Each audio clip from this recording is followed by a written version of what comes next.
Oh wait, no, it looks like it's cutting out again. No, it's okay. I'll tell you if it cuts out. Okay, just on my screen, it looked like my button was going on and off, so maybe it's just flashing.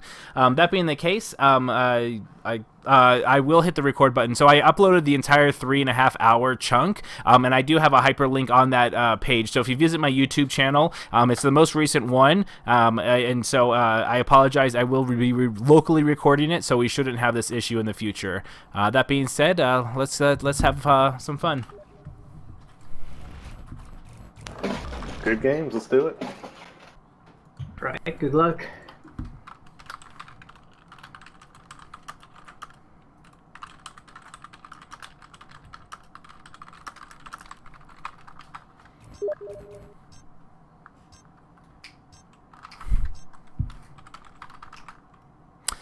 That being the case, anybody who...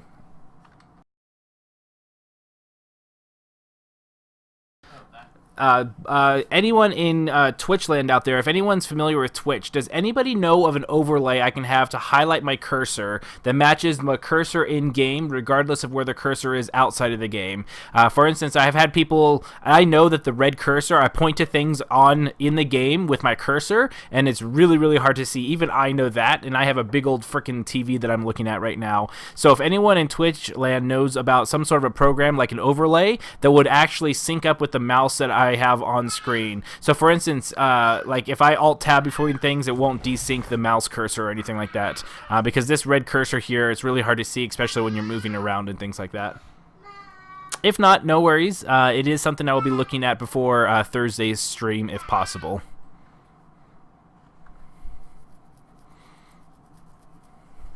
Ooh, I wonder what support they're going to be. Ah, didn't see that one coming.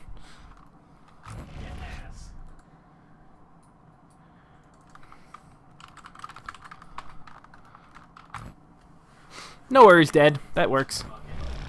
Okay, so we've got a Laz, Bucket, Griffin, Hyde combo. I would have loved to seen a Torvald or a Parnell, because those guys really team up well with a Laz and Bucket, I think.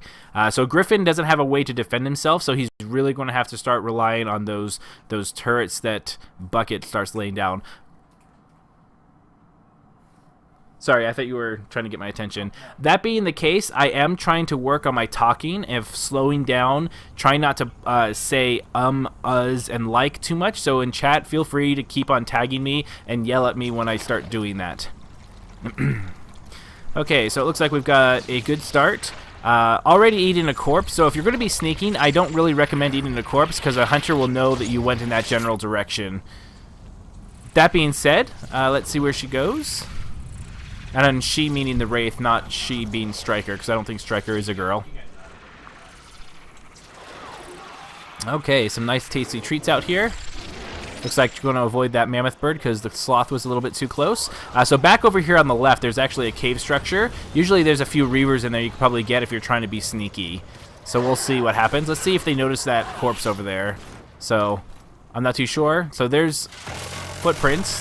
I would like to see people at least pinging. I feel like the hunters could probably be pinging a little bit more.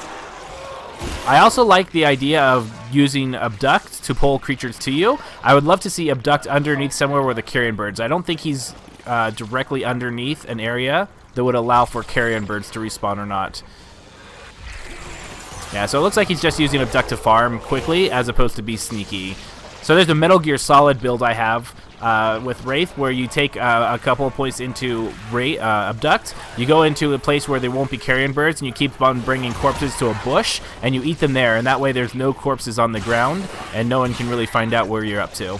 So they probably will be getting carrion birds pretty soon, because there's been a lot of eating outside. I do like this area, though.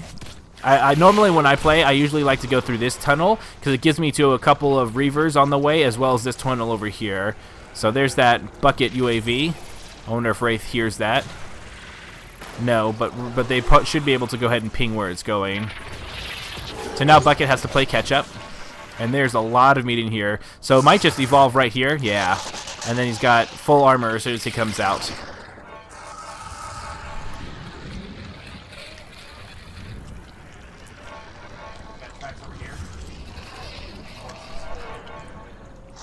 Okay, so let's see what Striker's build is. So it looks like 3 warp. Ooh, Supernova, interesting. Not the biggest fan of Supernova, especially on this map. There aren't very many cave-like areas for it to dome down. Got to be really, really careful. This Trapper is really out of position. That's the one thing you have to worry about with Bucket on your team, is that most of the time the Trapper has to be very, very careful if you're doing your 2-2 splits. But nice placement of Griffin's harpoons. I do like the one by this entrance, meaning you'll never be able to get through there without triggering it. And that dome comes down just perfect. Okay, so I'd like to start seeing these people not group up. I'd like to see Bucket start putting a bunch of turrets in the middle. So if the Wraith goes from one side of the map to the other, or abducts, like all of the turrets. Yeah, there we go. Got some good turrets going. Okay, so Zalzin getting attacked. Ooh, and there's that Supernova. Good job going back towards the turrets. As soon as this wears off, because he's relatively low health, I'd love to see a cloak from Hadro. Usually what I do in teams like this is I usually sacrifice the Trapper or the Assault to basically purposely bait out a down, because that's going to happen regardless. And so you can really punish the monster. So let's see if they're able to get him up. Ooh, that's a really strong Warp Blast. I don't know if they'll be able to recover from this. Okay, there goes Hadrosaur in for the body pickup. And with Assault down, and there's those turrets trying to do some damage. At this point, I probably, as soon as I realized that wouldn't have been good, I would probably get out Hadrosaur and just start running in different directions. You will get two downs, which isn't terrible, but you did almost more than half damage to the Wraith, which is a pretty decent trade-off.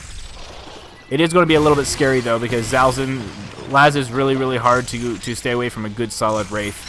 But they did pretty good with the traps. I would like to have seen a little bit more cover, them running back towards their turret friends. So right now, it looks like that they're still giving chase, but without a medic. Oh, wow, it looks like a health regen. Yeah, it looks like Bucket took health regen. That's actually really, really smart. Especially without wildlife buffs, you can't pick up the Tyrant buff, so that's actually really good. Oh, and here comes Assault. So Assault able to do some damage.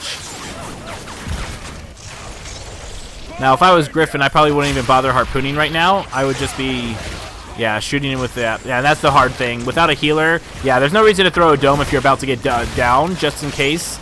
Because if you do get picked up, you still have that dome available to you. It looks like he's going to try and go for a kill here.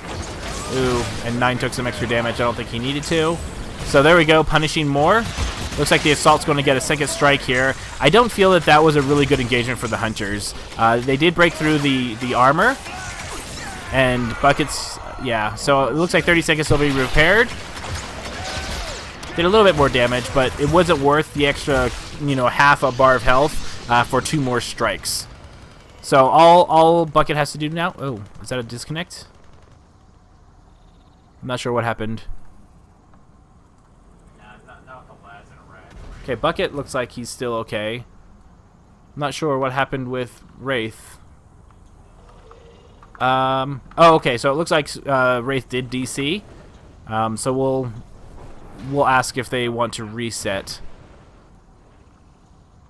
They might not, just because nothing... Well, I guess he could have evolved to stage 3.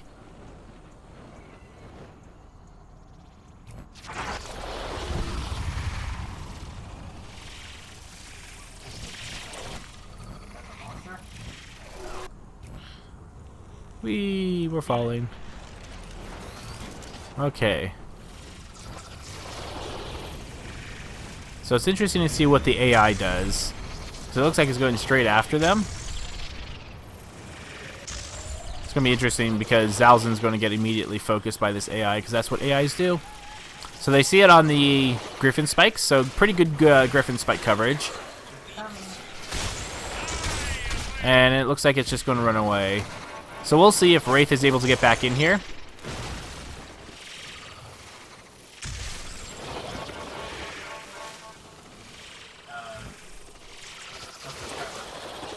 So I'm not sure. Oh, going for the evolve. Oh, okay, it looks like it is Striker.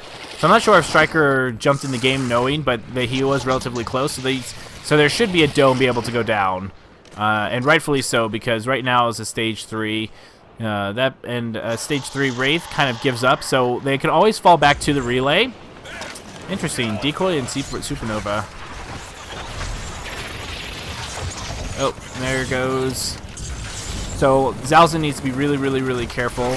So he does have no armor, so they'll be able to go and put some good things. So Zalzin should stay away. There's no reason. Just punish. That's all you need to do. Like, I would cloak as Zalzin. Just go away. Yeah. Let Cardboard take a complete penalty and just get out of there. Like, there's no reason to even try and keep him. Realize that he's going to go down and just do as much damage as possible and then get the res. Because if the monster commits, that's when you punish. But if not, then what you do is you just res him up just like that.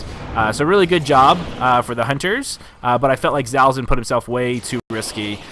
The ideal way I think how Laz in general should be is that basically what you're going to do is you're going to sacrifice your team. Like Lazarus, I keep calling him Zal. So Lazarus is basically one of those people, he likes to murder his teammates. So you let one of your most likely the trapper, purposely get out in the open so that the monster commits. And then once that person's down, the monster either leaves and you can just res the guy, or you just go ahead and burn the crap out of him, because most people don't realize that even with a regular medic, taking one strike and wasting half the monster's health isn't a perfectly acceptable risk. And I don't know why people with Laz don't think that that's a viable option in this, with Laz in the group. So I feel that that's one of those things that I hope to see emerge in the meta eventually, is that you purposely let people die and bait out the monster, because if he sticks around, he gets punished for it, and if not, he gets away and you get the res off. And so I feel like Lazarus players really need to do a much better job of staying the heck out of dodge and letting his teammates purposely die and then just camping the crap out of them. Even better if it's a trapper, because trapper's arguably pretty weak anyway. And so now, oh, that tyrant. Oh, that's really rough. Yep, and that Zalzin got baited out. So I'd like to see a bunch of turrets over here. Yep, and Zalzin's cloak's gonna wear off. Pretty good juking with Zalzin, but it's probably not gonna work out because his res is off. He might be able to res one person off. If he can res the assault, it might actually make it worthwhile. Nope. Yeah, I feel like that was too long. He should have let the trapper die and then just have everyone else punish and stay far, far away. That tyrant didn't help out very well. Good job. If I knew that he was playing it, I would have let you all die and then come back and rest 2 of you at a time. I thought it was a computer that was still piloting it. Good game. So some afterthoughts. I feel like Laz was playing too close to downed hunters. One of the things that I think is going to be an emerging meta strategy eventually is where if you have Laz on your team, you basically throw the trapper or the support out to die. And so basically what you're going to do is the trapper or the assault, or sorry, not assault, support, are basically going to do what they can to piss off the monster, and Laz just lets him die. And so the monster has to make a choice. Either stay there or you and take a lot of damage, because I would gladly trade 2 bars of health on any monster for 1 down penalty, which I think people try and force Laz reses more often than they should. Hold on one second.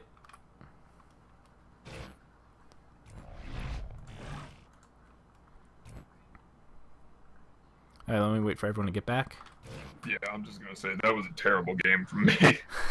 No worries. And so that first engagement, actually, when there was 2 strikes and you did more than half the damage, I think that was actually a perfectly acceptable, worthwhile trade. But then you kind of pursued a little bit more aggressively than I think you should have, and so I think that was kind of the beginning of the unraveling. But yeah, like what I was saying about Laz is I'd like to see if future Laz play, if you don't mind going Laz again, is to just really stay away from them, and the monster has to make a hard choice. Do I try and actually camp this body to get a permanent down, or do I just leave the engagement? And so that way, like, the monster really, you put a monster in a hard choice, and I feel too many people are too eager to try and get that res off, especially when the hunter's just downed. Like, you have an entire minute basically from the moment they get downed, and I feel that is plenty of time to do like a whole minute of damage to a monster.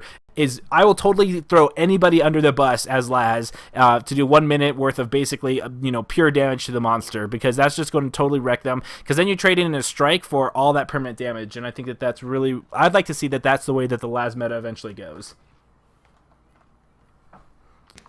One Cool. second. I'll sacrifice myself next time. That being the case, though, not the assault, and usually not the trapper. Like, I think the support's the easiest one, especially with bucket, because you throw down your turrets, and then your heat-seeking missile launcher is kind of, you know, debatably useful to begin with. So you put down your turrets.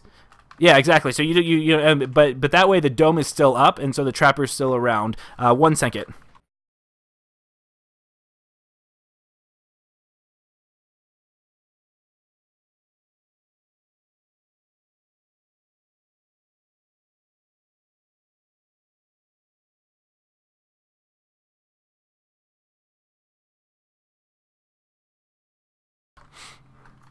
Okay, that being said, the assault was doing pretty good pressure. I feel like that, especially against Wraith, Griffin's domes or Griffin's harpoons aren't as important, so just keep on that machine gun. I did like how you guys collapsed back to Bucket's turrets, because that's really important. Bucket is really good, is much better when the team acknowledges that Bucket's on the team and kind of works with Bucket instead of Bucket trying to work with the team, because it doesn't really work that way.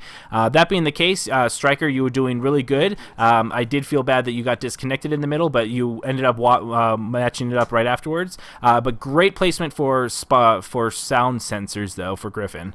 So not bad. Cool.